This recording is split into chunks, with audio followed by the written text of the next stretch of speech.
All right, we're back with Mike Sielski talking about his book that just came out. You can get on Amazon and Barnes and Noble, your local bookstore, The Rise of Kobe. How you doing today?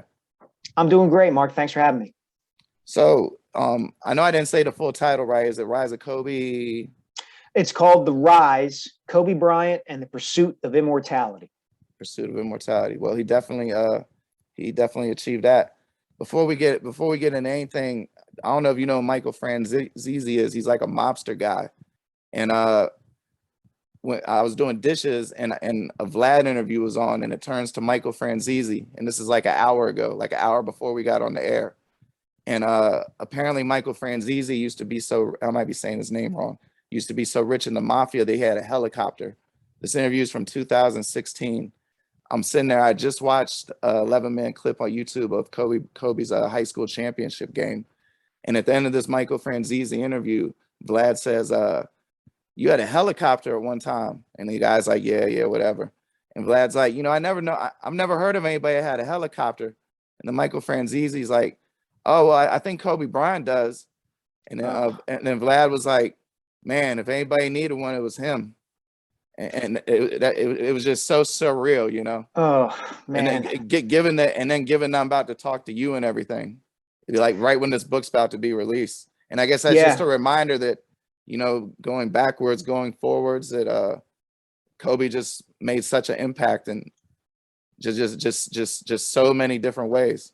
Yeah, I mean, there's a million things that can come into somebody's mind and can make you think of Kobe Bryant, right? And that's part of the reason that everybody was so shocked and so saddened by his death. It wasn't just that he was an incredible athlete and he was famous and he had won 5 championships and was a Hall of Famer. It was that everybody presumed that there was more ahead for him. What else was he going to do next? He was only 41. He had this amazing basketball career. Then he decided to become a writer and a filmmaker, and he was a girl dad, and he was involved in Gianna's basketball career. And, he'd become kind of this counselor to all these NBA players who were now going to him for advice, and he was willing to give it. And there was just so much to the guy in these later years, and now that's all gone. And I think the fact that we're hoping and expecting so much more from him, and we'll never see what else he could have been, is part of what makes his death so tragic and so sad. And poignant, much like the pandemic. I think a lot of that, reminded us a lot of our own mortality. I think you're 100% right, Mark. Absolutely. Well, I mean, I hate to be such a bummer, but hey, it's tough stuff, man. It is. It is. A lot of the Kobe story is tough, but what made you decide to write a book about the beginning? Like what was the genesis of that? I understand that a gentleman was going to write a book and it didn't quite get the advance he wanted, so it got shelved, and he had a treasure trove of tapes. It seems like quite a story. Yeah, I'll try to make a really long story short. So back in the mid to late 90s, this guy, Jeremy Treatman, who was an assistant coach at Lower Merion, Kobe's high school, and it was kind of a friend and confidant of Kobe.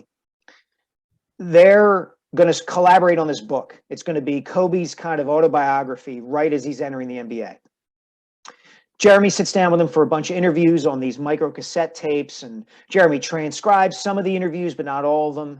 And the book project gets scuttled because Kobe takes off like a rocket and Jeremy can't sell the book, and just one thing leads to another. It never happens. So I've known Jeremy for 25 years. So fast forward to, a few months after Kobe's death, a couple months after Kobe's death, I'm talking to Kobe's high school coach for a piece I'm writing with him for the Inquirer, for the Philadelphia Inquirer, where I work. I think to myself, everybody in the Philadelphia area knows Kobe's origin story, but very few people in LA and around the country and around the world really know it very well.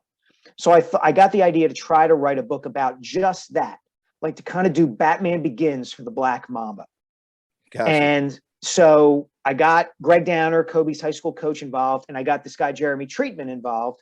And once I did, that took off. I could find other people to talk to. They put me in touch with other people, and one thing led to another, and I could do all these interviews and do this research. And then like 6 months, maybe 9 months into the research, Jeremy finds the micro cassettes of his old interviews with Kobe that nobody's heard in 25 years. And 3 days before Christmas, I go over to his house and we both have our masks on against COVID. And he hands me these tapes and I sit down and spend the next couple months listening to them and weaving them into the book. And I build a podcast around them. And so that's it. And so I hope in reading the book and in listening to the podcast, that people hear Kobe in a way they've never heard him before. Man, that must have been surreal. You know, since most of my stuff is music related, and since you brought the podcast up, which I was later, who did the theme song? Oh, it's great. It's Grover Brahms. Hold on, I'm going to find it right here. I have it downloaded on my music library. Yeah, Create Yourself. Grover Brahms featuring Justin Starling, and it's tremendous. I just love it. Did you just license it, or is this somebody you know? No, it was done through the podcasting company. Diversion Podcasts is the company I've worked with to produce this thing, and they found they had the music people at their fingertips, and I don't know what went into it. All I did was I showed up in a meeting like this, like the Zoom meeting we're having now, and they said, we've got our theme song, and they forwarded it to me, and I listened to it, and I thought it was great. See if I can hum down. I'd like to have him on the show. So yeah. since we're talking about the podcast, you know, one of the most interesting episodes was the one that went over Kobe's dad, Joe Jellybean Bryant. Did you ever see him play? I didn't see him play, no, but we went to the same university. Joe went to LaSalle and I went to LaSalle, and I knew Joe a little bit. I'd met him in the mid 90s when he was an assistant coach at LaSalle, and I was a student there at the time. You know, so I was there. I was at LaSalle at the time where we all thought, oh my gosh, LaSalle's going to get Kobe. Kobe's going to come here. He's going to come play for his dad. Isn't this going to be great? And of course, it never came to be. It was a possibility for a brief period, but it never really was going to happen. And so I never got to see Joe play. He was ahead of my time, but I've seen video of him, and he was so talented, man. There's one clip of him going around where he drives baseline and dunks on Kareem, and it's just like, oh my God, like you don't see anybody do that to Kareem Abdul-Jabbar, but Joe Bryant could. Did you have one of those Skybox or NBA Hoops Lionel Simmons cards when you was at LaSalle? I did. I met Train, great guy. Grew up watching him. I grew up watching those LaSalle teams from the late 80s. You know, they were the East Coast answer to those Loyola Marymount teams out west, which were shooting threes a ton and just fun to watch. Oh yeah, you know, I know about it. Remember, I asked you if you'd ever heard anything about Kobe meeting Hank Gathers and Bo Kimball. Yep. Yeah. Yeah, those were, I mean, great names in the past, both of those guys, Hank and Bo. Gosh. You know, a moment in my life that made me start, one of the first moments that started to make me feel old, you know, Kobe was the first player to go in the NBA that I was older than. That's, you know, it's funny to research his life back then. He's an old soul at the time. He really is. In some ways, he's much older than, you know, when he's 17, 18, 19, he seems much older. And in some ways, he seems much younger. And not quite, he's got growing to do yet, especially in like his relationships with other people. But in some ways, he was so much smarter than everybody else in a lot of respects. It was really cool to be able to dig back and look at him at that time period. You know, that's an excellent segue, because I like to consider myself a connoisseur of words. And much like Kobe, I'm not gonna say I was smarter than the people I was around, but in a while, I was somewhat of a fish out of water, especially with like all the reading I do. And you know, I don't want to sound vain or conceited, but I rarely come across a word that I haven't heard before. And in your book, I came across two. So if I say them, I want to thank you for that. I love learning new words. Oh, cool. So if I say them wrong, please correct me, because you know, I used to embarrass myself. I learned when I was younger, I'd see these words in books and I pronounce them out loud totally wrong, and then I'd end up looking stupid trying to sound smart. So don't worry about it. So peripatetic. Peripatetic, yes. It means he moves around from place to place, you know, a lot. Oh yeah, I didn't just learn the word; I got the definition. You know what I mean? Oh, cool. Sorry. And my wife's a teacher, and she enjoyed it too. Like, you know, we can be nerdy as you want, but we like, man. I used to have a vocabulary word, toilet paper. Oh my God, that's awesome. Yeah, that's great. Yeah, they used to sell it Sharper Image before they sold the brand name to somebody. And then the other word was treacle, with cloying sentiment. Am I saying that right? Yep, absolutely. Yeah, I never heard Absolutely. those before. So thank you for introducing that to me. Thanks. No, I'm glad. I'm really glad you enjoyed the book, Mark. Thanks. I mean, that means a lot. You know, that's all I want. I want people who love basketball to enjoy it. I want people who only know Kobe Bryant as like the celebrity who they heard of once in a while. If they pick the book up, they'd be able to enjoy it too. That's what I hope.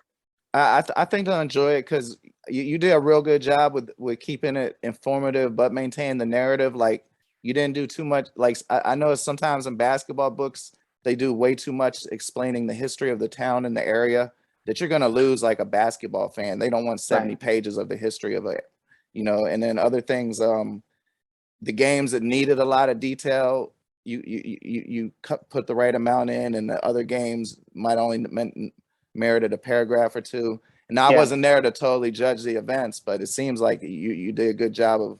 Thanks. Thanks. And so, Appreciate that. oh, I mean, again, like I'm not trying to have a mutual admiration society, but Well, I appreciate it. I appreciate like content like that to read. So back to Jelly Bean. Mhm. Why didn't he dispose of the cocaine at any point during the chase? That's a really good question. I would have loved to have asked him that. Because 2 vials ain't nothing. Yeah, I don't It know. seems like the whole situation would have been a lot less serious. I mean, if nothing else, he was planning to ingest it at some point. Obviously, why not just swallow it? Good question. He probably panicked. I mean, if you remember that scene in the book, the cops roll up on him and he just drives away, right? He's 21. He's clearly panicked. It's a bad situation for him. It's a different situation in 1976 when it happens than it would be in 1996 or 2016. You got to know Philly at the time with what's going on with the cops back then. It's just, and he's a year into the NBA and he feels like he's got everything to lose. So, I believe me, I tried to speak to Joe. I reached out to the Bryant family and I never heard back from them. But if I had had the chance to talk to Joe, that's definitely something I would have asked him about. How different do you think his career would have been if he went to the Warriors? I looked up that roster. Man, that was some roster. I believe they finished either first in their division or first in the West in They, general. they had just won the championship the year before, and then they drafted him. What probably would have been completely different, I mean, the same thing could happen with the Sixers, though. He could have got buried on the bench, or they could have wanted him to go on the post. Yeah. I mean, looking back on it now, I wonder if Joe wasn't, poorly served by not staying at LaSalle in college for one more year just to mature a little bit more. Or he might have But killed Rick Barry. yeah, that's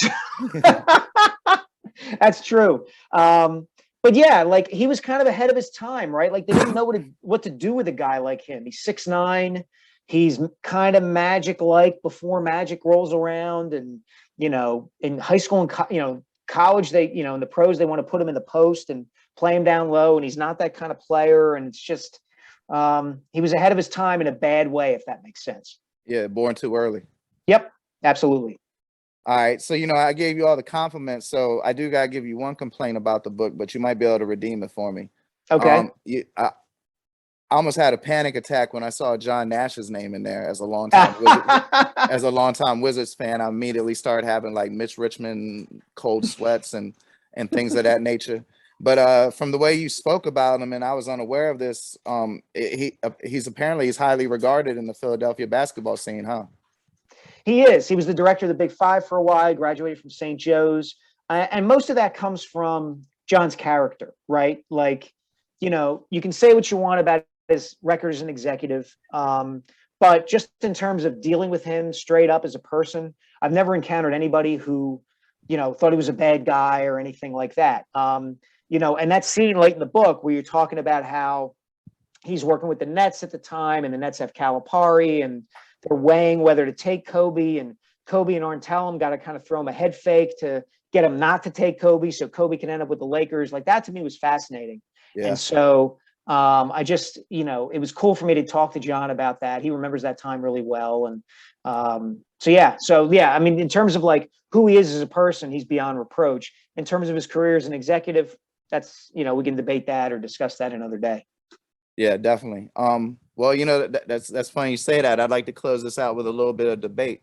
I want to hear your opinions on what may or may not be considered some hot takes. Okay. I'm not gonna lie to you.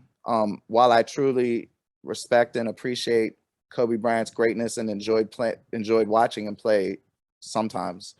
I was not a very big fan of Kobe Bryant. Okay. I definitely would never have wanted to be on his team. Actually, before we get into a hot take, I got one question. Sure. A lot of his teammates have had struggled with personal issues. And do you think that Kobe Bryant's, let's not say toxicity or anything of that nature, but let's say unrelenting nature might have contributed to some of that? Oh, absolutely. And that was there when he was in high school. I get into it in the book, right? The Lower Merion Aces were 4-20 Kobe's freshman year. And part of the reason they were 4-20 was because he was shooting the ball too damn much. And the other guys on the team didn't like it. They just didn't. And some of them thought about transferring. But he got so much better than them that the team got better as a byproduct of it. And of course, you see that throughout his career. You know, couldn't get along with Shaq, who's the alpha dog. You know, how many teammates did he... I'm more talking about stuff like, you know, do you think being around him might have negative impacts on like people like, you know, people that struggle with mental health issues? Yeah, absolutely. Oh, absolutely. He like Lamar Odom, Kwame Bryant. Kwame Brown, you know. Brown. He could be cold. He could be cutting. You know, go read, if you haven't already, Three Ring Circus by Jeff Pearlman, which really gets into Kobe's career during his prime with the Lakers, right? I mean, it does not paint a flattering picture of Kobe Bryant. And you can see, that's why I kind of wanted to do the book the way I did it, was that you can see the seeds for a lot of that in who he is as a young man. Because he could be terrible to his teammates at times. I mean, to his credit, towards the end of his career, he started becoming a mentor to younger players and, you know, the girl dad thing in the academy. So, you know, everybody deserves a chance to change. And since we're talking about that, you know, I never believed the Colorado stuff from day one because there wasn't enough smoke for there to be fire. That stuff doesn't just happen once. Yeah, you know. I mean, you don't gotta say anything. You got a more respected position or a more. Well, I mean, I you know, I don't know. You don't know what happened. I don't know what happened. I've read what I've read. I've read everything everybody else has read. I didn't have any special insight during the reporting of the book, mostly because I was talking to people who knew Kobe before that stage of his life. So, but there are, I mean, you read the book, there are some nuggets here and there where you kind of like see how he interacts with women and girls and things like that. And, you know, it just gives you some insights into what his perspective was back then. They seem to be very, very respectful. So here we come to the hot take parts. Okay. I think Kobe Bryant as a player was extremely, for an all-time great. I think in all sports that I'm aware of in my lifetime, he is the most overrated all-time great by far. What makes you say that? I don't even think he's I mean, he might be a top 15 player. I doubt it. I don't think there was any point that he was ever the best player in the NBA. From the moment he entered the NBA, I think you go Jordan, Tim Duncan and Kevin Garnett went back and forth with it for a little bit. Kobe might have had it for a second, but I don't think so. And then Tim Duncan, Kevin Garnett, and LeBron James go back and forth with it a little bit until LeBron James has it, until Steph Curry takes it from him, and then it's debatable. Not even 08 to 2010? I'm going to Tim Duncan. Okay. I think Tim Duncan's career is far superior in every metric. I would choose him 100 times out of 100. It seems like he would make my life more enjoyable. Yeah, he would definitely. Yeah, no, I think you're right to a great degree. I think Duncan was a better teammate. More MVPs, just as many titles. Better defensive player late in his career. Sacrifice for his team to win. Well, if Kobe it took, and I'm not saying anybody ever should take pay cuts, but it's still an undisputed fact that the San Antonio Spurs probably won some of those titles because Tim Duncan took pay cuts when he could have did the whole, I've been in this market, I deserve this thing. Yeah, it's a heck of a debate to have. I mean, you're going to have people who come back at you about, I mean, I like Duncan a lot more than most people do. I think he's the Tom Brady of the NBA in a lot of respects. I think his leadership and his style of leadership allowed that franchise to be as good as it was for as long as it was. I would argue he had even more of an influence on the Spurs than Greg Popovich did. For sure. In terms of tone setting and leadership and getting buy-in and all of that. So Greg yeah, we Popovich can can't go. be Greg Popovich can't be Greg Popovich if Tim Duncan don't take the yelling. Exactly. All right, so Yeah. here's the one that's probably the most shakiest one. I believe that Dwayne Wade on the Heat title teams, except for the last year, was a better player than Kobe was on any of the Shaq title teams. Ooh, that's interesting. Look at the 01 playoffs. Look at what Kobe did throughout those playoffs. He was pretty great. He was Through the 12-1 run. not on defense like Dwayne Wade was, though. He was a pretty great defensive player. Not like Dwayne Wade was, though. All right. To be continued at a later date. Just give it some thought. But like I said, that's probably the shakiest ones. And then this is why, like, I hear people talking like he's a top 5, and I don't want to disparage the man. I said all this. I mean, I had an argument online with Killer Mike the first year I used Twitter about this. He was on the Kobe side. But I think historically, in no particular order, Jordan, LeBron, Kareem, Bill Russell, Tim Duncan, Magic, Wilt Chamberlain, Steph Curry, Dr. J, Shaq, Kevin Durant, Larry Bird, Jerry West, Kevin Garnett, Akeem Olajuwon, Moses Malone, Oscar Robertson, Meadowlark Lemon, and Marquise Haynes are all undoubtedly better than Kobe Bryant. It's not even debatable. Wow. Yeah, a couple of them I might take an issue with. Maybe Garnett, I would take an issue with. Kevin Garnett was the best player in the NBA at least 3 times during a span that I don't think Kobe Bryant ever was. I mean, it's not. I mean, think if Minnesota hadn't done that Joe Smith stuff, and he stayed there. Look at those numbers. They kill anything, advanced metrics or old school counting stats. They destroy any seasons Kobe's had, including the 81 point. Yeah, I think it's as much a style thing with Kobe. I think it gets to the allure of him, like we talked about earlier, a player like him in AI, that there's a style thing there. I think that plays into Bird as well. As great as Bird was, there's this style thing with Bird, the way he played, the fact that he was white, those certain factors, you can't take that out of there. It's part of the reason I think Kareem Why not? up until Why not? Well, no. I'm not saying. I'm just saying that's part of what enhances somebody's legend and legacy. I think the reverse of it is true too. Like part of the reason that Kareem, up until the last couple of years, was as underrated as he was, is that he wasn't demonstrative. He wasn't. It's the skyhook. It's old school. Same thing with Duncan. Like he's the big fundamental. There's reasons that we attach ourselves from a cultural kind of popularity standpoint to certain athletes, and reasons why some of them recede into the background. And so with Kobe and AI, I think you're talking about 2 guys from a stylistic standpoint are very alluring and attractive. And when they play the way they do, it enhances the way we view them as players, whether statistically speaking or championship wise, they may not match up with somebody else. So do you consider Kobe to be a top 10 player? I'd put him right at the edge of the top 10, I think. Yeah. At the edge. I think he's better than Shaq. Or not better than Shaq. Do you rate him higher on the list? It's hard to compare. I think in the totality of his career probably gives him the edge, but Shaq was a much more dominant player at his best.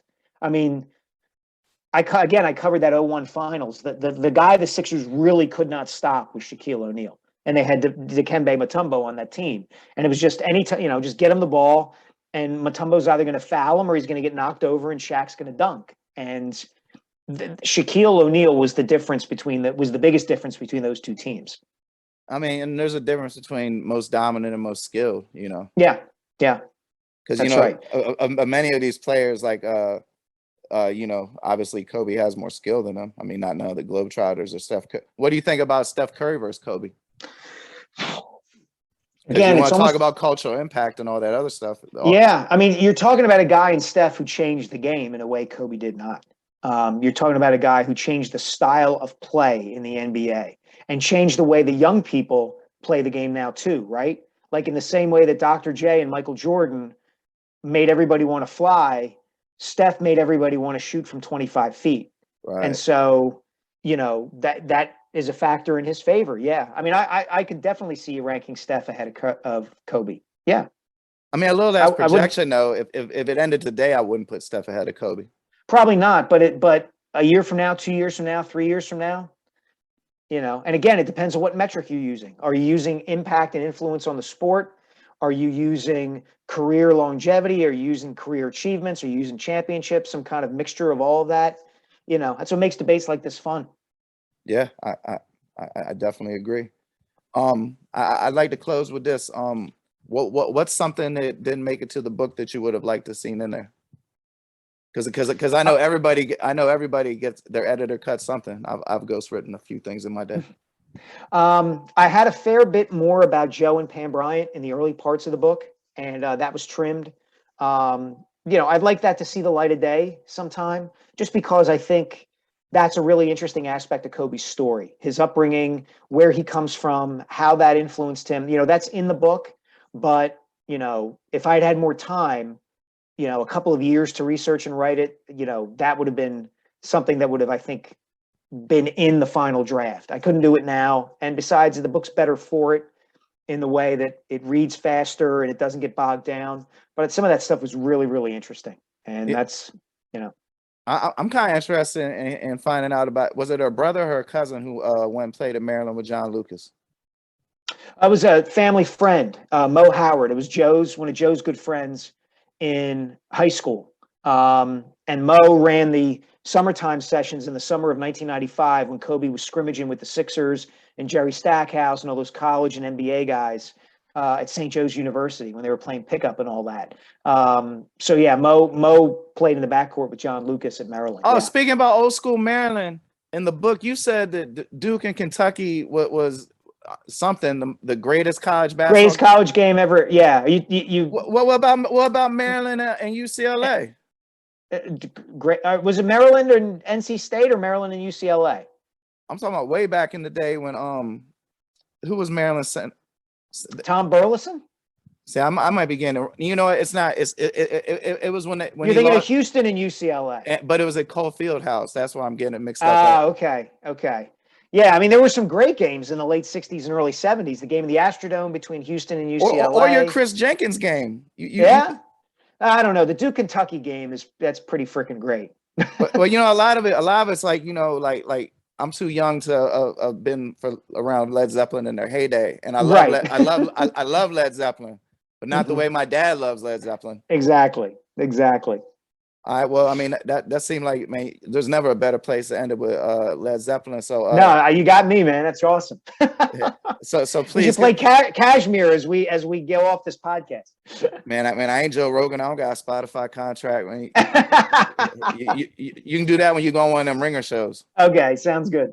But just so I don't butcher, the book's available everywhere. Can you state the title, please? Sure. It's The Rise, Kobe Bryant and the Pursuit of Immortality. It'll be in bookstores tomorrow, Tuesday, January 11th. You can go to theriseofkobebook.com and order it there from anywhere you want. And thanks. I hope people enjoy it. One last thing. Is there anywhere they can get autographed copies? A lot of people like that sort of thing. I'll be doing some signings in the Philly area. I'm going to be at the Philadelphia Free Library on Thursday night at 7:30. If you are familiar with Bucks County, Pennsylvania, which is just north of Philadelphia, I'm going to the Doylestown Bookshop, noon on Saturday, January 15th. COVID's making things tough, but I'm going to try to do, as many in-person signings as I can. And I'll keep posting stuff on social media about all that too. Well, Mike Sielski, thank you so much for your time, sir. We're going to be actually signing off when I record this time, but I really appreciate you joining the show. This has been informative. I loved your book, and I can't wait to read the next one. And every time I get past that paywall, I'll be reading you on the Inquirer too. Thank you, Mark. This was a pleasure, man. I enjoyed it. I enjoyed it too. Thank you very much. You have a good night. You too.